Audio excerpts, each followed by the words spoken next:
Les soins palliatifs, une approche très importante de la médecine, mais pas vraiment utilisée au Congo-Kinshasa, c'est-à-dire en République démocratique du Congo. Alors, c'est quoi le soin palliatif? C'est quoi l'objectif des soins palliatifs? Madame, Messieurs, on en parle dans ce numéro de votre magazine Santé Plus avec Madame Mami Misengabou. Elle est directrice générale et responsable du cabinet des soins palliatifs à domicile. Encore une fois, Madame, Messieurs, bonjour et merci de nous recevoir chez vous. Madame, bonjour. Bonjour madame. D'entrée de jeu, comme l'annonce l'a si bien dit, dites-nous un peu, c'est quoi les soins palliatifs? Les soins palliatifs, ce sont des soins qu'on offre aux personnes atteintes de pathologies chroniques évolutives. Ça peut être au début, soit en fin de vie. Voilà, ça aide à soulager les personnes, pas seulement les personnes malades, il y a aussi l'aspect de la prise en charge de leurs proches. Et c'est vraiment un droit à la santé, les soins palliatifs. Nous allons y revenir avec détail donc pour parler des différents aspects qui entrent en compte dans le processus des soins palliatifs. Mais précisément, c'est quoi l'objectif de ces soins? Alors l'objectif, c'est de soulager la personne malade ainsi que ses proches, en même temps faire en sorte que la personne puisse mourir ou garder une qualité de vie et mourir en gardant sa dignité. Il y a l'aspect qualité de vie qui entre en compte. C'est quoi la qualité de vie? Admettons une personne qui est atteinte par exemple d'un cancer, il a des douleurs atroces et autres. Cette personne, en ayant la douleur, elle n'a pas une bonne qualité de vie. Voilà. Donc il faut soulager cette douleur, il faut soulager la nausée, il faut soulager l'anorexie qui vient avec pour que cette personne ait une qualité de vie, se dise ok, d'accord, ça va. Ça va. Vous voyez? C'est ce qu'on parle de la qualité. C'est vraiment l'objectif recherché, que l'état de la personne ne se détériore pas jusqu'à ce qu'elle perde vraiment la qualité de vie, parce que ça touche à sa psychologie ainsi qu'à la psychologie de ses proches.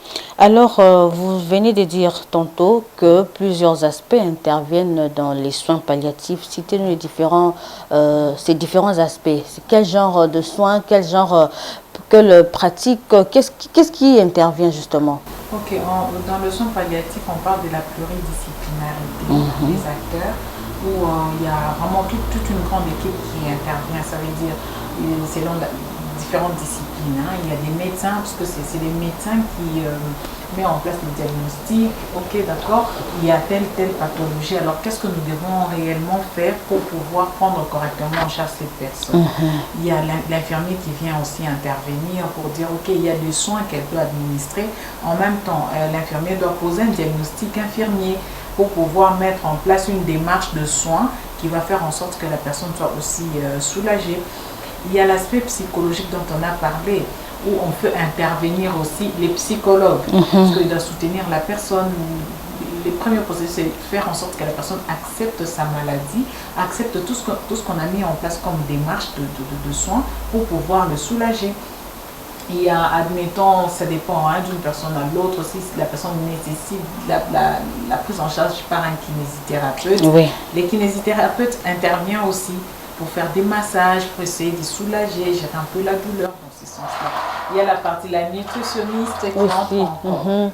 Parce qu'en fonction de la pathologie de la personne, on doit tenir aussi compte de l'aspect alimentaire. Il y a tout un régime qui doit être suivi. Qui doit être suivi, qui doit être respecté. Alors, vous voyez, c'est cet aspect donc, qui demande à ce qu'il y ait plusieurs acteurs pour que, en fait, tous on poursuit un même objectif. C'est que la personne garde une qualité de vie. Vous voyez? Alors, ça demande le concours de tout le monde pour pouvoir atteindre cet objectif. Donc, aucune discipline n'est plus importante que l'autre. Non, dans le soin palliatif, on ne peut pas dire que non, c'est elle sans elle, cette discipline. Non, nous avons besoin de tout un chacun pour pouvoir arriver à atteindre l'objectif que nous sommes assignés. Madame, il y a aussi un aspect, un problème aussi dans notre société ici à Kinshasa, précisément là où nous vivons. La personne est tombée malade. Vous avez dit les soins palliatifs, c'est pour des personnes qui souffrent des pathologies chroniques. Quelqu'un qui est atteint du cancer, par exemple. La famille dit, bon, inutile, de poursuivre avec les soins, que la personne reste à la maison. À cet instant, à ce moment, le soin palliatif intervient à la maison ou bien c'est obligatoire que le malade se rende à l'hôpital? Alors, les soins palliatifs peuvent se faire à domicile ou en milieu hospitalier. Ça commence par là et nous qui sommes dans l'aspect domicile, nous faisons une continuité de ce qui avait été mis en place au niveau de l'hôpital. La famille ne peut parce que dire laisser la personne abandonnée, c'est vraiment c'est un crime. On peut pas dire que non, cette personne, comme on ne sait plus rien faire. Déjà, c'est le rôle du médecin, lorsque le diagnostic est posé, de dire à la famille, voilà, à l'hôpital, dans les curatifs, on ne sait plus rien faire, cette personne ne pourra plus guérir de sa maladie. Mais ce que nous devons juste faire, c'est soulager tout ce qui vient comme symptômes. Des signes qui viennent au cours de sa maladie. C'est ce que nous allons commencer à soigner et correctement prendre en charge. Donc on propose les soins palliatifs aussi à l'hôpital. Exactement. Exactement, ça doit déjà commencer à l'hôpital. Alors, le problème, c'est qu'on ne va pas garder cette personne longtemps à l'hôpital parce qu'on peut vivre longtemps avec la pathologie chronique en question, qui nécessite, je prends un exemple, chez les drépanocytaires. Ils sont drépanocytaires et ils vont vivre avec cette maladie jusqu'à la fin de leur vie. Alors, ça nécessite une surveillance dès les bas âges jusqu'à ce que la personne sera grande. Vous voyez? Alors, on ne va pas tout le temps demander à la personne, il y a des rendez-vous qu'on fixe pour les contrôles, les examens et autres. Mais avec tout ce qu'on connaît ici dans notre pays, les transports, les moyens de déplacement, avec tout ce qu'ils ont comme problème de santé, nous nous sommes dit, c'est mieux qu'on aille vers eux. On va suivre la gestion de la douleur, faire l'éducation sanitaire, vous voyez, accompagner, faire l'hospitalisation à domicile. On donne des antalgiques, on surveille, mais à un certain moment, quand l'état vraiment se détériore, on se dit, ok, cet état nécessite une prise en charge, une surveillance en milieu hospitalier, on envoie la personne à l'hôpital. Mais sinon, l'équipe peut gérer les restes à domicile. Vous voyez. Parlons à présent du cabinet SPD, soins palliatifs à domicile.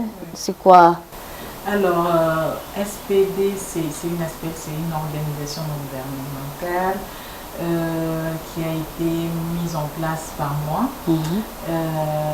Pour la petite histoire, je suis infirmière de formation. Ah, d'accord. Tout au long de ma carrière, j'ai vraiment remarqué qu'il y avait un souci, où il y avait un besoin qu'on n'arrivait vraiment pas à répondre suffisamment. Dans quel sens? Je voyais pendant l'hospitalisation, il y avait certains patients atteints de pathologies chroniques ou d'une maladie fatale, disons cancer, VIH et autres, qui nécessitaient un suivi. Alors à l'hôpital, on dit juste, on ne peut pas vous garder pendant un long moment, vous devez rentrer à la maison. Mais sans pour autant dire, en rentrant à la maison, qu'est-ce que la famille doit faire, qu'est-ce qui sera fait et autres. Alors, vous remarquez qu'après 1 ou 2 semaines, cette personne vous revient dans un très mauvais état. Je dis, mais c'est pas possible. Cette personne pouvait aussi vivre longtemps que possible si on était là, si on s'occupait d'elle, si on avait vraiment mis en place de soins appropriés. Vous voyez? Et des familles qui ne savaient pas, qui prenaient deux fois des bonnes ou des domestiques, des personnes qui n'ont aucune formation médicale pour prendre soin, par exemple, de leur père ou de leur mère qui est malade, qui nécessite des soins. Je me disais, il y avait trop de complications. De fois, vous demandez, mais comment il est arrivé, il en est arrivé là. Oh non, on avait pris quelqu'un à la cité. Je dis, mais non. Alors, je trouve quand même, en tant qu'infirmière, j'ai une responsabilité. Vous aviez quand même cette passion-là. Voilà, j'ai dit non, je dois m'élever, faire quelque chose, mettre quelque chose en place pour répondre à ces besoins. Vous voyez, contribuer aussi pour le bien-être de la population dans mon pays. Alors, avec mes moyens, mes peu de moyens, j'ai mis la structure en place. Alors, qu'est-ce que nous faisons exactement? Qu'est-ce qu'on offre comme service? Oui. Au sein des SPD, nous offrons 3 services où nous avons le soin palliatif dont nous parlons maintenant. On a expliqué c'est quoi les soins palliatifs, comment c'est organisé, ça dépend de l'état de la personne. C'est important, je dois vraiment mentionner, m'atteler là-dessus.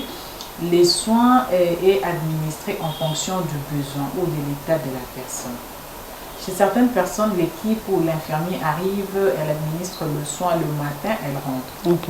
Et ça va. Une autre personne qui nécessite une présence continue, une surveillance continue par les personnels soignants. Ça veut dire l'équipe infirmière fait des shifts. Disons, on travaille en rotation. En rotation. Chez cette personne, dans sa maison, chez elle, à domicile. Donc, la personne, les infirmiers arrivent, ils prennent des paramètres vitaux, c'est en fonction de tout ce que le médecin a aussi, des traitements que nous devons donner. Le traitement est prescrit par l'équipe médicale et l'infirmier exécute les soins ou les traitements qui ont été mis en place, et en même temps elle fait un plan de soins en fonction des diagnostics infirmiers. En fonction de besoins perturbés, elle planifie pour pouvoir aider la personne. Et s'il faudrait que la kinésithérapeute ou les nutritionnistes ou les psychologues passent en fonction de l'horaire qu'on établit. Là, c'est pour le soin palliatif. Alors, il y a la gériatrie, on s'occupe vraiment de personnes de 3e âge qui ont perdu l'autonomie, qui ne savent plus se nourrir, se laver, ils n'ont pas des gens avec qui communiquer, échanger. Alors, tout ça, c'est au sein de SPD. Oui, SPD. Donc, il y a des parents qui sont là, les enfants ne savent pas quoi faire. Nous sommes là, il y a plusieurs familles que nous accompagnons comme ça, où les enfants, les proches nous appellent pour dire non, ma mère a 96 ans, elle a par exemple 84 ans, et on ne sait pas quoi faire, mais quand on arrive, on dit ok, on met un plan. Et vous voyez que la personne vraiment se sent bien, parce qu'on sait comprendre en fonction de son âge, qu'est-ce que la personne doit manger, comment nous devons communiquer avec elle, parce que les gens disent que non, elle est devenue trop capricieuse. Non, ce ne sont pas des caprices, c'est en fonction de son âge et tout change. C'est comme une spécialité, la pédiatrie, c'est différent. Un enfant est différent d'un adulte. En même temps aussi, un adulte est différent dans sa façon de faire, dans sa façon d'agir, avec un vieillard. Vous voyez, avec une personne âgée, un ça comme ça. Donc c'est vraiment, nous prenons tous ces aspects-là en compte, en prenant en charge nos personnes de 3e âge. Donc on a besoin de vous-même dans le homme des vieillards. Exactement. Alors nous n'avons pas voulu utiliser l'aspect homme des vieillards, parce que vraiment je veux rester dans notre contexte à nous. On est africains, nous sommes appelés à vivre en famille, en groupe et autres. Cette chaleur-là est importante. Oui, elle est vraiment très importante. Alors pour éviter que les familles aillent laisser ou abandonner, pas abandonner, aillent laisser leurs proches ou leurs parents aux hommes des vieillards, non, c'est dit, ils les font pas par mauvaise foi, non, parce qu'ils ne savent pas quoi faire, comment s'occuper d'eux à la maison. Alors non, gardez-les à la maison et nous venons vers vous. Nous venons vers vous pour nous occuper de comme il se doit. Que vous soyez là ou pas, les infirmiers passeront, les médecins, si la personne tombe malade, on prend aussi en charge. Vous voyez, il y a cet aspect-là. Et le 3e service, c'est les soins à domicile d'une façon générale. Ça veut dire vous êtes malade, vous avez un palu, vous avez une infection urinaire, une grippe. Au lieu d'aller faire la queue à l'hôpital, vivre tous ces stress, vous restez chez vous, dans le confort de votre maison. Vous nous appelez, les médecins arrivent, ils vous consultent, l'infirmier fait ce qu'il a à faire, il fait des prélèvements, il donne le premier soin, on fait des examens de laboratoire. Si ça va nécessiter une prise en charge continue, on les fait pendant, je donne des antipaludéens, on le donne, des antibiotiques, il y a tous ces médicaments-là qu'on donne, et voilà, jusqu'à ce que la personne va se rétablir. Alors nous travaillons en collaboration avec des institutions hospitalières pour envoyer des personnes qui nécessitent une prise en charge en milieu hospitalier. Vous voyez, Alors, c'est vraiment important, les gens développent, mais après, si le test est compliqué, comment vous faites? Nous travaillons en partenariat avec des hôpitaux, et en même temps, il y a les hôpitaux, il y a certains hôpitaux qui nous appellent pour dire, madame, nous avons un patient qui a besoin de soins ou d'une surveillance ou de soins continus à la maison. On échange avec les médecins traitants, on met en place un plan de suivi, de surveillance, et la personne rentre à la maison. C'est vraiment cet aspect. Voilà notre contribution pour la population. Très capital, très important. Le suivi par rapport aux soins palliatifs doit être, bon, je ne sais pas comment, c'est que je peux dire là-dessus, mais ça doit dépendre du dossier du malade. Donc vous travaillez de commun accord avec le médecin traitant du malade. Ouais. Mais au sein de SPD, il y a aussi des médecins, en dehors des infirmiers et autres services. Oui, j'ai parlé de la multidisciplinarité. J'ai voulu vraiment ressortir cet aspect-là, parce que les gens penseront que si j'ai déjà mon médecin traitant, mais pourquoi utiliser le médecin? Ça ne pose pas problème. Nous allons garder contact avec votre médecin traitant pour lui faire les feedbacks de votre évolution. Mais si vous n'avez pas un médecin traitant, par exemple, là, je reste, madame, nous avons besoin de soins. Je dis, ok, d'accord, on arrive, l'équipe arrive. Mais on ne vient pas seulement avec l'infirmière. Les médecins arrivent, il fait des constats, il consulte la personne, il pose un diagnostic, il se réfère de l'histoire de la maladie de la personne. Ah ok, voilà cette personne, voilà ce qu'il nécessite, on planifie et puis on présente les... En tout cas, là-dessus, il faut vraiment marteler comment vous fonctionnez au sein des SPDPA pour administrer des soins. Il y a des malades qui viennent ici, ou bien c'est juste comme c'est bien mentionné à domicile, vous vous rendez auprès des malades. Comment ça se passe, comment ça fonctionne? C'est juste un bureau et nous avons notre laboratoire. Vous avez aussi un laboratoire, oui, ici même? Oui.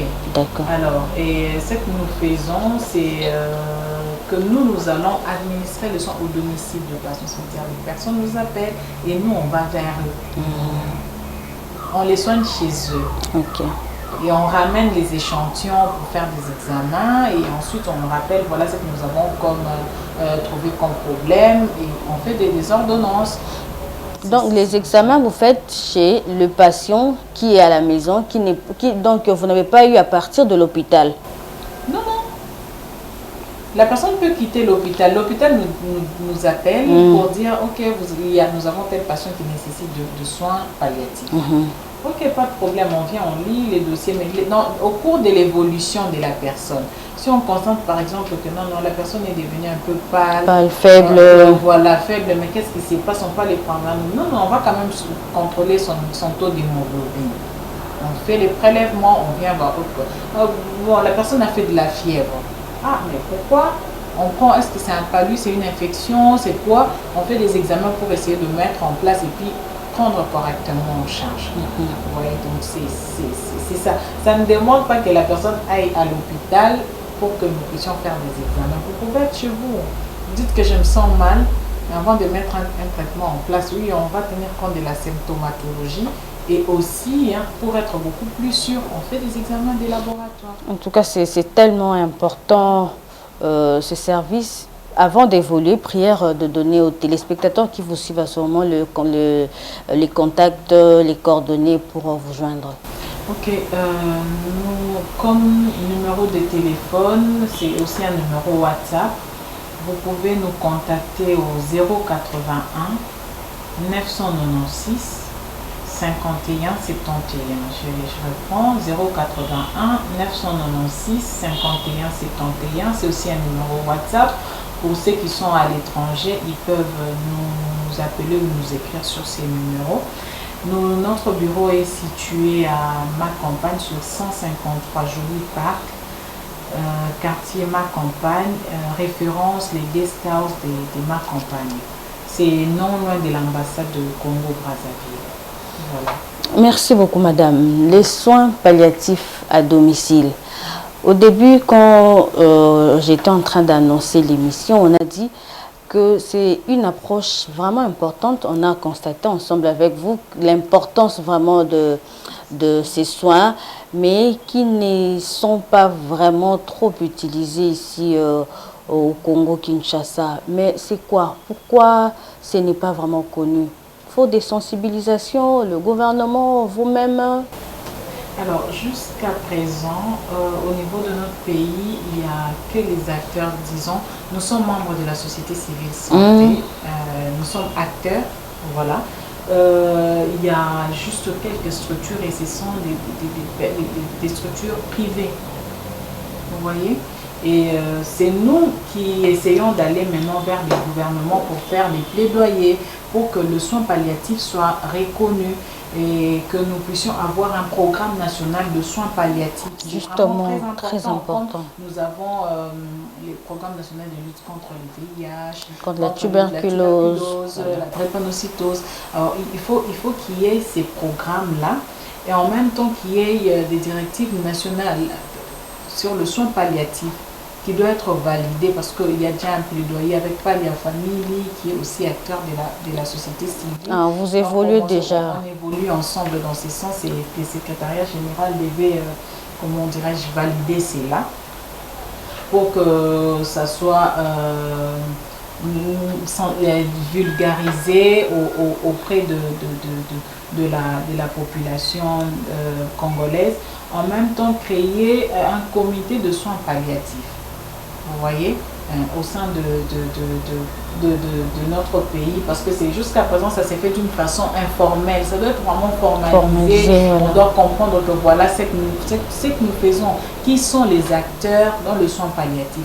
Et les gouvernements doivent prendre cela en charge. Ça ne doit pas seulement être un problème de nous, privés, peuple congolais, mais nous voulons sentir l'implication du gouvernement. Parce que jusqu'à présent, c'est avec nos fonds propres, nous devons être soutenus. Il y a vraiment ces grands besoins-là. Vous savez combien de personnes sont atteintes du VIH, de la drépanocytose, du diabète, du cancer, de l'hypertension, avec des complications. Il y a vraiment plusieurs personnes. Et vous savez, ces problèmes de soins de santé ou pas d'assurance maladie, c'est aussi ça un problème de difficulté que nous rencontrons. Il y a des familles qui vous appellent qui ne sont pas en mesure de payer le soin de santé, qui n'arrivent pas. Deux fois, vous donnez ce que vous pouvez, mais nous sommes aussi limités.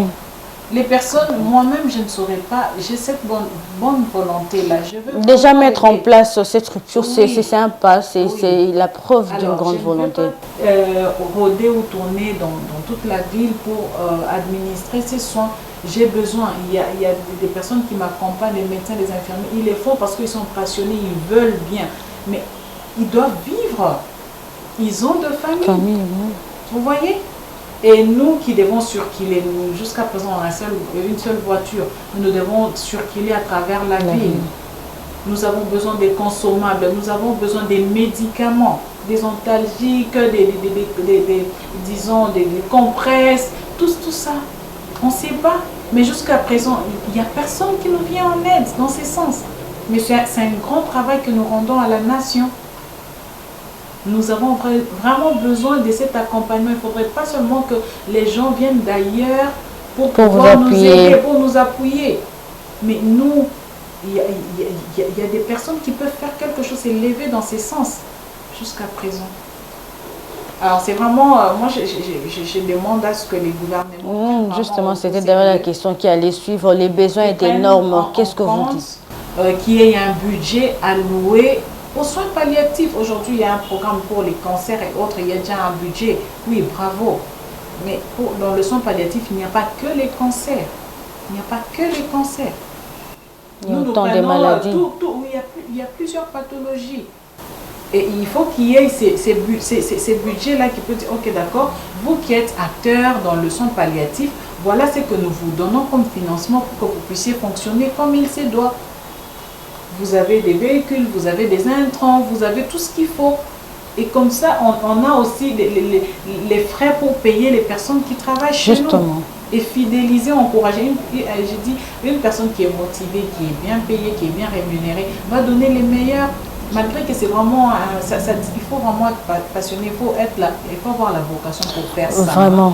Parce que c'est qu'on rencontre sur terrain, des fois tu te dis, mon Dieu. Il faut vraiment avoir un cœur, mais si ces gens ne se plaignent pas, ils les font déjà, alors ça demande à ce qu'ils soient encouragés. Nous qui avons cette bonne volonté de dire, ok, avec les peu, je pouvais faire autre chose avec cet argent. Je dis, non, j'investis, je veux faire ça. Alors nous devons vraiment être soutenus. Nous devons être soutenus. C'est important. Et en même temps, il y a l'aspect sensibilisation aussi. Hein, c'est aussi important. Bon, ça, nous avons commencé en tant qu'acteurs de les faire, d'organiser des séminaires. Ah, vous, pour le compte de SPD ou bien de la société civile santé? Ensemble, en collaboration avec la société civile santé. Vous organisez des sensibilisations, des séminaires. Des séminaires dans les hôpitaux, on va dans les institutions de formation comme à l'ISTEM Kinshasa. On a animé pendant 2 semaines, disons, des séminaires sur le soin palliatif, parce que c'est important de sensibiliser. Nous sommes allés aussi dans des hôpitaux. Il y a Moncolé, il y a l'hôpital général de Kitambo, c'est ça, l'hôpital de Kitambo. Il y a Ngaliema, on va partir. Il y a l'hôpital Lex-Mama Emo. Et voilà, on va aller un peu dans toutes ces structures pour parler, sensibiliser les personnels soignants pour dire n'abandonnez pas ou ne laissez pas tomber les personnes. Vous pouvez nous contacter pour que nous puissions les prendre en charge correctement. Parce que laisser longtemps ou garder pendant longtemps une personne qui est atteinte d'une pathologie chronique coûte énormément à la famille. Hein, s'il faut que cette personne reste à l'hôpital. Il y a les déplacements, il y a les frais de séjour, les actes, les infirmiers, les actes médicaux, tout ce qui sont posés. Alors que si c'est à domicile, les coûts est vraiment réduit et ça soulage en même temps la famille. Voilà. Nous sommes arrivés pratiquement à la fin, mais quelques minutes vous sont accordées, madame, pour parler en gros de soins palliatifs et aux décideurs et à la population. C'est que je peux dire à la population congolaise que c'est possible. Les soins palliatifs, il y a des acteurs qui sont dévoués, qui veulent vraiment prêter main forte. Il suffit juste de nous contacter. On va voir dans quelle mesure essayer de prendre en charge la personne malade qui a vraiment besoin de ces soins. Et en même temps au personnel soignant, ça c'est aussi important, de toujours chercher à collaborer. Il n'y a pas de concurrence, parce que les autres se sentent que non, nous sommes venus leur prendre, les arracher les malades et autres. Non, c'est juste une complémentarité à ce qu'eux font déjà. Ils ont besoin de ces services de continuité de soins. Et ça doit se faire à domicile. C'est une nouvelle approche, sous d'autres cieux c'est déjà développé et ça se passe comme ça. Et au gouvernement d'inclure, comme on a dit, de prendre en compte, de valider tout ce qu'il y a comme mettre en place un programme de soins palliatifs et avoir des directives nationales sur le soin palliatif et en même temps nous accompagner, nous donner des financements pour pouvoir travailler comme il se doit. Et à tous ces bailleurs étrangers ou des organismes internationaux, oui. Si vraiment chez eux, ils savent comment ça se passe. Alors si un Congolais, une Congolaise s'est levé pour dire je veux aussi faire ça dans mon pays, c'est déjà quelque chose qui doit être encouragé et nous avons besoin de leur expertise, nous avons besoin de leur accompagnement, de leur soutien pour pouvoir couvrir, parce qu'à la longue, nous avons SPD, on s'est dit vraiment étendre nos bureaux à travers toute la ville de Kinshasa, toutes les communes, pour faire en sorte que les équipes soient à proximité des malades. Voilà. Comme ça, on va vraiment répondre efficacement aux besoins. Ça demande beaucoup de frais.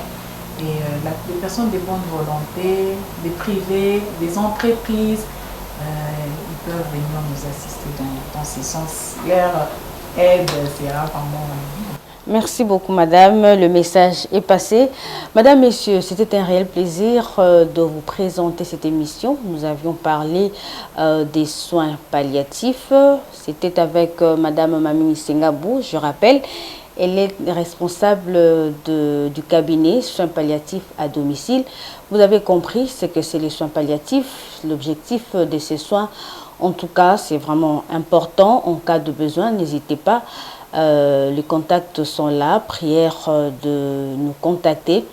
Je vous retrouve très prochainement avec le même plaisir. D'ici là, portez-vous bien. Au revoir.